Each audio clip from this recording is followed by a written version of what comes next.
ചേട്ടാ ഒരു സംശയം ചോദിച്ചോട്ടെ? എന്താ പറഞ്ഞേ? ഈ ടീഷർട്ട് കളർ മാറുന്ന ടീഷർട്ട് വല്ലതാണ്?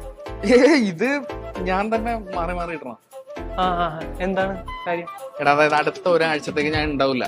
അപ്പൊ എന്റെ റീൽസ് കണ്ട് മോട്ടിവേറ്റഡ് ആവാനായിട്ട് ആൾക്കാർ വെയിറ്റിംഗ് അല്ലേ. അപ്പൊ ഞാനിങ്ങനെ മാറി മാറി എടുത്ത് വെക്കണമെങ്കിൽ അടുത്ത ഒരാഴ്ച ഓരോ ദിവസമായിട്ട് എനിക്കതങ്ങ് ഇട്ട് കൊടുക്കാല്ല. ഏത് ഒന്ന് നീങ്ങിക്കോ, കുറച്ച് മോട്ടിവേഷൻ കൂടി ഷൂട്ട് ചെയ്യണം.